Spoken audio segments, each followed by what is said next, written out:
굉장히 더운데요. 더우신 분들 양복을 좀 벗으세요. 우리 양복 벗어도 됩니다. 다음 주는 어떻게 임시라도 이 창문에 에어컨을 설치해야 되겠습니다.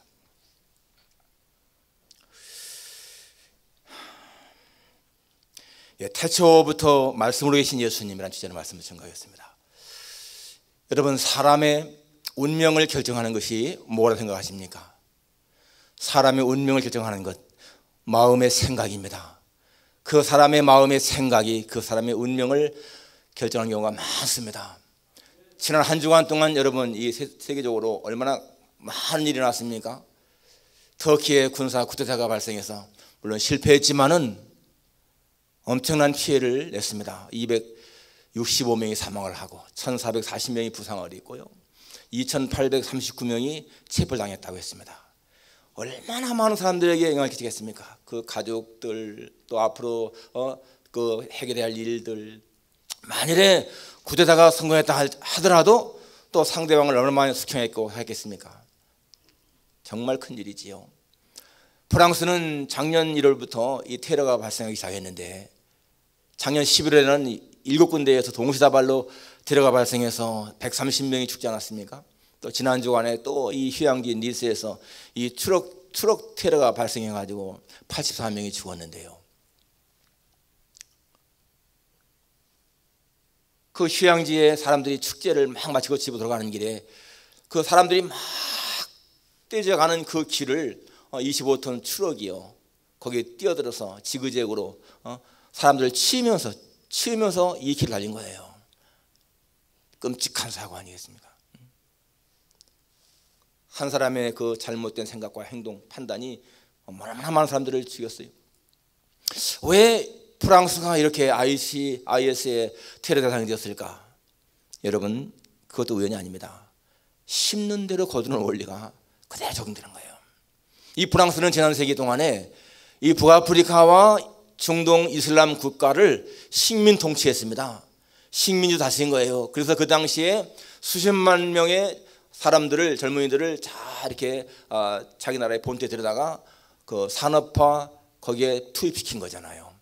나중에 나라가 다 독립했지만은 돌아가야 되는데 돌아가지 않고 독에다 뿌리박고 살게 되고 2세, 3세가 내려가는 동안에 그 사람들이 차별 대우를 받게 되고요, 부당한 대우를 받게 되니까 자기들이 프랑스의 시민권을 갖고 있지만은 자기들이 프랑스에 생각하지 않는 겁니다.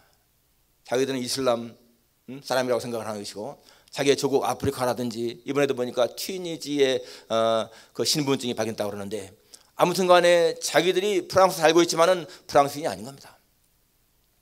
과거에 그렇게 많은 식민지를 두어서 그 당시에는 이익을 봤지만은 지금 이렇게 피해 입는 거 아니겠어요? 미국도 마찬가지 아닙니까? 미국도 과거에 이 흑인 여자를 막 들여다가 노예로 부려 먹었지만은 지금 그 후유증으로 이렇게 인종 갈등 때문에 많은 문제가 생기지 않겠습니까?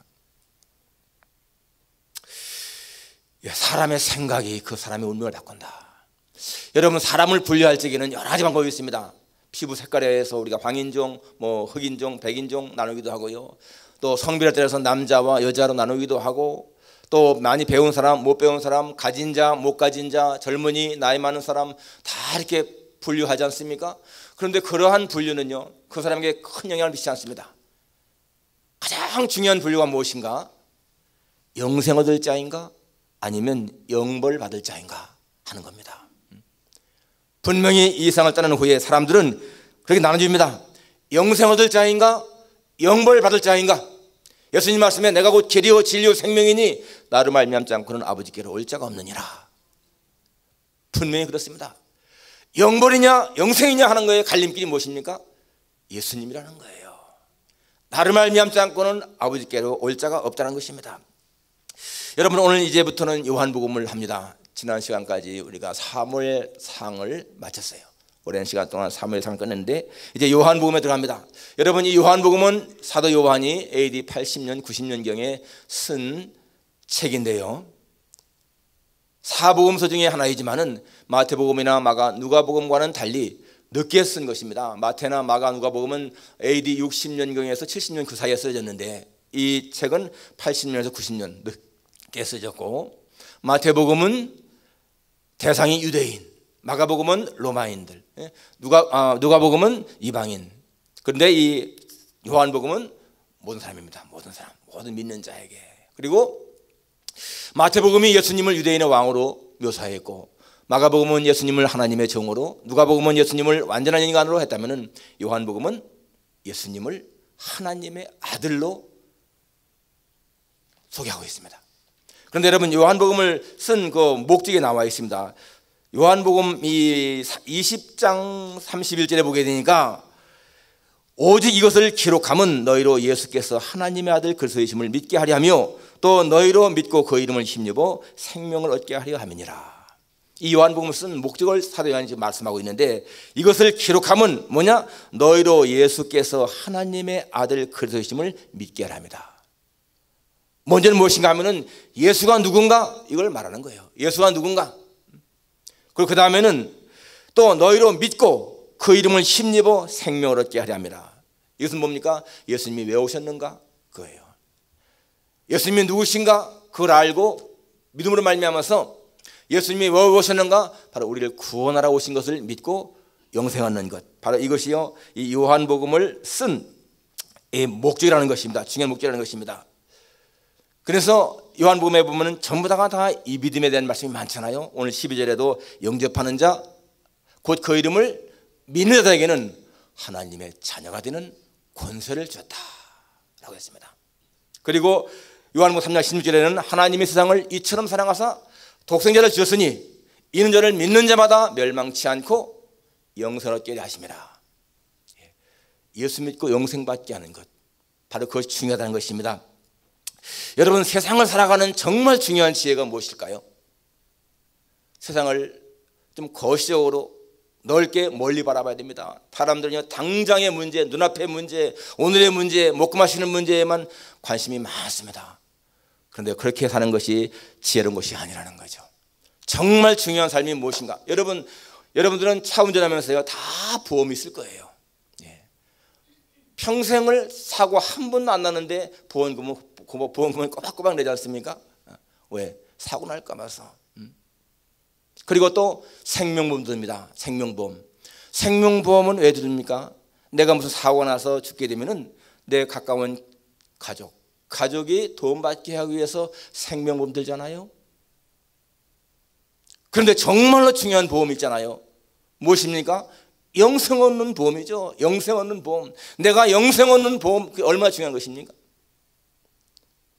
내가 이 세상을 떠난 후에 성경의 말씀대로 영생이 있고 영원한 세상이 있고 영원한 벌 받는 세상이 있다면은 내가 영원한 생명 얻는 그 나라에 들어가야 되는 것이지, 영원한 지옥불에 가면 어떻게 되겠습니까? 그런데 많은 사람들이 이 영생에 대한 보험은 별로 중요하게 생각하지 않습니다. 여러분, 자동차 보험 드는 게 중요하겠어요? 생명보험 드는 게 중요하겠어요? 그거와 비교할 수 없이 더 중요한 것이 뭡니까? 영생 얻는 보험이죠. 영생에 대한 보험. 성경은 그에 대해서 말씀하고 있습니다. 요한복음 3장 36절에 보니까 아들을 믿는 자에게는 영생이 있고 하나님의 아들을 순종하지 않는 자에게는 도리어 하나님의 진노가 그 위에 머물러 있다라고 했습니다. 진실로 너에게 이르노니 믿는 자에게는 영생이 있느니라. 이 하나님 말씀 아니겠어요? 그러니까 우리가 예수님 믿으면은 영생을 얻는 보험을 확실히 갖고 있는 것인데, 많은 사람들이 다른 것에 관심 가지고 영생을 등한히하고 있습니다. 가장 미련한 짓이죠. 여러분, 사람은요, 죽음의 자리에 딱 임하게 되면은 자기가 갈 길을 되게 압니다. 그래서 아주 무신론자였던 볼테르나 또는 사르트르나 이런 사람들 보세요. 죽음에 임박했을 적에 얼마나 두려워 떨고 했습니까? 나는 이제 지옥 가는구나. 자기 입으로 그렇게 말하지 않았어요. 건강할 적에는 의식하지 못하는데 죽음의 자리에 딱 임하게 되면은 자기의 영혼이 갈 곳을 생각하게 되는 거예요. 많은 사람들이 이 땅 사는 동안에는 무슨 권력이니 재물이니 여러 가지 문제 다 가지고 살지만은 막상 죽음에 임할 적에는 다른 거 생각 없습니다. 내가 영원한 천당에 가느냐 지옥 가느냐 그거밖에 없는 거예요. 그렇기 때문에 사람이 어떠한 아주 큰 병을 앓든지 사고를 당하게 되면 그게 굉장히 불행처럼 보이지만은 어떤 면에서는요, 자기의 인생 다시 한번 생각하는 좋은 기회가 됩니다. 지난 주간에 제 친구 목사님이 병원에 입원했는데 신방을 갔더니 제가 갔더니 목사님 건강이 제일 중요해 그러시더라고요. 자기가 질병 때문에 딱 그렇게 입원하고 나니까 다른 게 다 필요 없다는 거예요. 건강하게 사는 거. 여러분 정말 인생을 살아가면서요, 내가 제일 먼저 해결해야 할 숙제가 무엇입니까? 그건 숙제예요. 풀어야 할 숙제, 해결해야 할 숙제, 영생에 대한 확신입니다. 영생에 대한 확신. 그런데 그것이 무엇으로? 예수님으로 말미암아 된다. 오늘 본문 1절에 보니까 예수님이 누구신가를 말씀하고 있습니다. 태초에 말씀이 계시니라. 이 말씀이 하나님과 함께 계시니 이 말씀은 곧 하나님이시니라.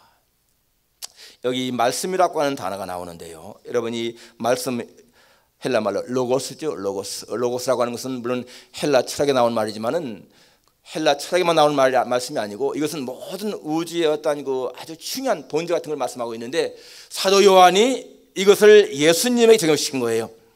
그래서 여러분 여기 말씀이라고 하는 말에 예수님을 넣어서 한번 읽어보십시다. 우리 한번 같이 1절부터 태초에부터 4절까지 한번 보세요. 그 말씀이라든지 그라든지 이런 말 대신에 예수님이란 말 넣어보세요. 같이 읽겠습니다. 태초에 예수님이 계시니라. 이 예수님이 하나님과 함께 계셨으니 이 예수님은 곧 하나님이시니라. 예수님이 태초에 하나님과 함께 계셨고 만물이 예수님으로 말미암아 지은 바 되었으니 지은 것이 하나도 예수님이 없이는 된 것이 없느니라. 예수님 안에 생명이 있었으니 이 생명은 사람들의 빛이라. 그렇습니다, 여러분. 여기 태초에 예수님이 계셨다. 그러니까 예수님은 태초부터 계신 거예요. 태초부터. 여기 태초라고 하는 말은 시간과 공간의 시초를 말하고 있습니다. 시간과 공간의 시초. 그래서 쉽게 말하면은 예를 들면은 이제 인천공항에서 뉴욕 가는 비행기가 딱 이렇게 출발선에 서 있습니다. 그리고 이제 막 엔진을 틀고 움직이기 시작하는 바로 그 찰나, 그게 태초인 거예요. 이 세계의 역사의 시작이죠. 그리고 비행을 한 다음에 뉴욕 JFK공항에 내려서 착륙을 하고 완전히 멈출 때 그때는 뭡니까? 예수님이 재림하실 때죠. 역사가 끝날 때입니다. 그러니까 막 출발할 때는 창세기 1장 1절이고 뉴욕 공항에 내려서 딱 멈출 때는 요한계시록 22장이 된 거죠. 그것이 바로 역사의 시작과 끝입니다. 역사는 반드시 시작이 있고 끝이 있다는 거예요. 그러니까 이 태초라고 하는 것은, 태초는 시작과 공간의 시작이면서 동시에 영원과 맞물린 곳이라고 볼 수가 있어요. 바로 그때, 그러니까 이 시작하는 그 전은 영원인데 그 전에부터 예수님은 존재하신 것이라 그 말이죠. 여러분 이 골로새서 1장 15절 16절에 보니까 거기도 예수님을 어떻게 표현하고 있는가 하면은 예수님이 모든 창조주심을 말씀하고 있어요.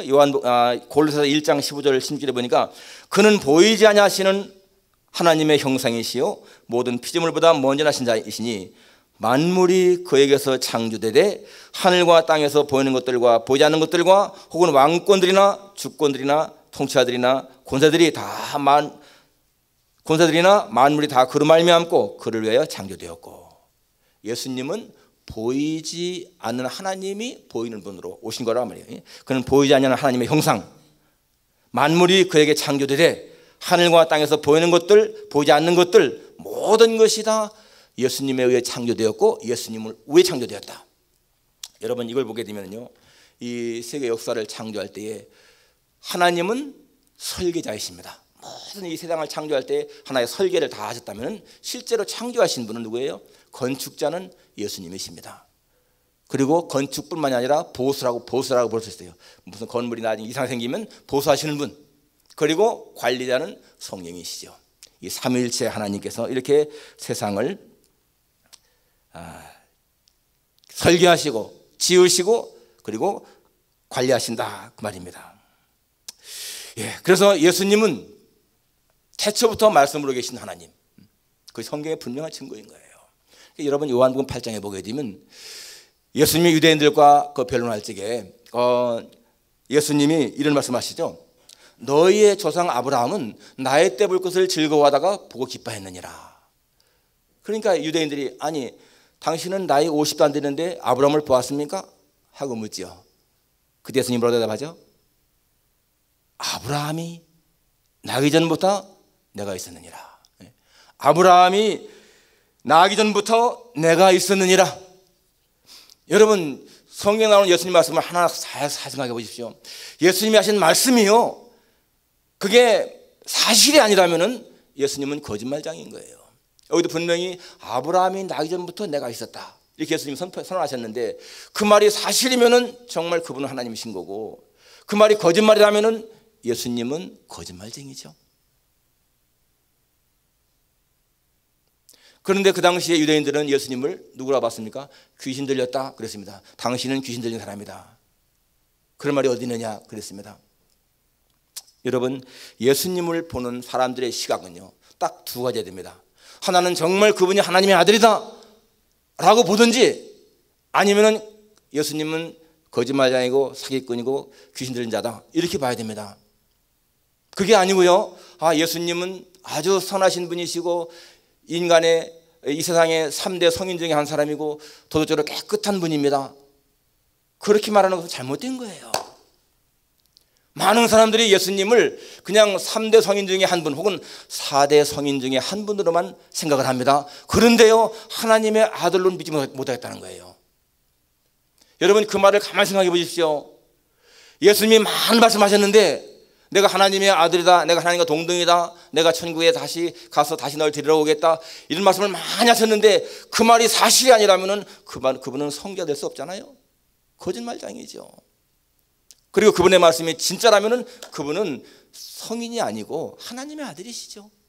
어떻게 하나님의 아들은 아니고 성인으로 믿습니다, 이런 말이 되겠습니까? 잘못된 거 아니겠어요? 유명한 간디도 예수님을 하나님의 아들로 믿지 않고, 그렇지만 예수님의 도덕성은 인정했고 존경했다고 했습니다. 잘못된 거잖아요. 아무리 위대하고 유명한 간디라 하지만은 예수님을 하나님의 아들로 볼 수가 없고 예수님을 단순하게 그냥 성인으로만 인정한다면은 그 성인의 말을 진짜로 믿어야 될 거 아니겠어요? 사실을 하나님의 아들로 말하는 그 예수님의 말을 믿는다면은 하나님의 아들인 것이고, 그 말을 못 믿으면 그는 거짓말장인 것이지. 어떻게 하나님의 아들은 못 믿겠다, 그렇지만은 나는 예수를 성인으로 존경한다, 모순입니다. 모순. 둘 중에 하나인 거예요. 예수님은 진짜 하나님 아들이든지 아니면은 거짓말장이든지. 여러분 어떻게 믿습니까? 우리에게는 정말 예수님을 하나님 아들로 믿는 믿음이 있는 게 얼마나 감사한 거예요. 예수님이 이 요한복음에서 자신의 신성을 나타낸 것이 많습니다. 그것이요 에고 에이미라고 하는, 나는 무엇이다 라고 하는 그 선포인 거예요. 그것이 많죠. 요한복음 보게 되면 예수님은 내가 곧 세상의 생명의 떡이다 말씀했습니다. 이것은 요한복음 6장에서 오병이의 기적을 행하신 다음에 나는 생명의 떡이다. 그 당시에 5,000명에게만 떡을 줬지만은 그런 차원이 아니고 모든 사람에게 영원한 양식을 주는 생명의 떡이다. 예수님이 자기의 신성을 선포하는 것입니다. 그리고 8장에서는 9장에서는 두 군데서는 나는 세상의 빛이다 라고 했습니다. 세상의 빛이다. 8장에서는 가늠한 여인을 구원하면서 그 말씀을 하셨고요, 9장에서는 날 때부터 소경된 이 맹인을 치료하면서 말씀한 거 아니겠어요? 나는 세상의 빛이다. 그러니까 이 죄악 어둠 가운데 있는 사람에게 비치는 빛이 되는 것이고, 보지 못하는 그러한 맹인에게 비치는 그런 빛이 되었다라고 말씀했습니다. 또 11장에서는 나는 부활이요 생명이다 라고 했습니다. 나는 부활이요 생명이다. 나사로를 살릴 때 하신 말씀이지 않습니까? 그것도 마찬가지예요. 나는 부활이요 생명이다. 나를 믿는 자는 죽어도 살겠고 살아서 믿는 자는 영원히 죽지 않는다. 여러분 이 말이요, 이게 사실이라면 그분은 하나님의 아들인 거잖아요. 아니면 거짓말장이죠. 그분은 자신을 부활의 생명이라고 했습니다. 그리고 나는 양의 문이다, 나는 선한 목자다, 내가 곧 길이요 진리요 생명이다, 내가 참 포도나무다, 이런 말씀들은 전부 다가 다 예수님이 하나님이신 것을 선포한 그러한 선포인 것입니다. 그리고 우리가 아는 것처럼 예수님은 많은 표적을 행하지 않습니까? 요한복음 2장에 보게 되면 물이 변하여 포도주가 되게 하는 그러한 기적, 사람이 할 수 없는 거잖아요. 어떻게 물을 갖다 딱 놨는데 그게 포도주가 됩니까? 또 5장에서는 38년 병자를 고친 것, 오병이어의 기적이라든지 또 죽은 나사로 살린 것이라든지 이런 것들은 전부 다가 예수님이 하나님이신 것을 증거하는 그런 거였습니다. 그리고 예수님은 약한 자, 가난한 자, 소외된 자 편에 서서 일하셨습니다. 여러분 요한복음 8장에 나오는 우리 가늠한 여인 붙잡힌 사건을 잘 기억하는데 한번 그 사건을 그 현장을 한번 여러분 연상해 보십시오. 지금 가운데에는 가늠하다가 붙잡혀온 여인이요 떨고 있습니다. 한편에는 모세가 율법책을 들고 있고요, 한편에는 예수님이 복음을 들고 있습니다. 그러죠? 모세가 뭐라고 합니까? 간음을 행한 자는 돌에 맞아 죽어야 된다, 이렇게 선포하고 있습니다. 예수님은 뭐라고 말씀하십니까? 나도 너를 정죄하지 않는다, 이렇게 말씀하시는 거예요. 자, 율법과 복음이 지금 대립하고 있어요. 한 여자를 가운데 놓고 율법은 돌에 맞아 죽어야 된다, 예수님은 정죄하지 않는다. 그런데 결과 어떻습니까? 율법이 스스로 힘을 잃고 물러가잖아요. 다 돌을 놓고 도망갑니다. 다 떠나갑니다. 이상하잖아요. 예수님은 공의의 예수님이신데 이 여자가 억울하게 누명 쓴 것도 아니고 또 정말 간음하지 않은 것도 아니고 진짜로 간음한 현행범인데, 현장에서 붙잡힌 여자인데 왜 공의로운 예수님이 죽이지 않고 살릴까? 왜 그럴까요? 그러면 예수님은 죄도 그냥 무시하는 그런 분이신가요? 여러분 로마서 8장 3절에요 그 답이 있습니다. 한번 로마서 8장 3절을 보겠습니다. 로마서 8장 3절에 보니까 율법이 육신으로 말미암아 연약하여 할 수 없는 그것을 하나님은 하시나니 곧 죄로 말미암아 자기 아들을 죄 있는 육신의 모양으로 보내어 육신의 죄를 정하사 육신을 따르지 않고 그의 영을 따르는 행하는 우리에게 율법의 요구가 이루어지게 하려 하심이니라. 이 말씀이 뭡니까? 사람이 연약해서 할 수 없는 그것을 하나님 하신다. 죄로 말미암아 자기 아들을 죄 있는 육신의 모양으로 보내어서 육신의 죄를 정하셔서 우리가 받아야 할 죄의 대가를 바로 예수님으로 하여금 받게 했다, 그 말입니다. 지금 죽어야 할 그 간음한 여인도 마찬가지입니다. 예수님이 자기가 그 여인의 죄를 짊어지고 죽기 때문에 용서했다는 거예요. 이사야의 말씀대로 그가 찔림은 우리의 허물을 인하며 그가 상함은 우리의 죄악을 인함이라. 그가 징계를 받음으로 우리가 평화를 누리고 그가 채찍에 맞음으로 우리가 나음을 입었도다. 우리는 다 양 같아서 그릇 행하여 각기 제 길로 갔거늘 여호와께서는 우리 무리의 죄악을 그에게 담당시키셨도다. 바로 그 말씀입니다. 아무 대가 없이 용서하신 것이 아니라는 거예요.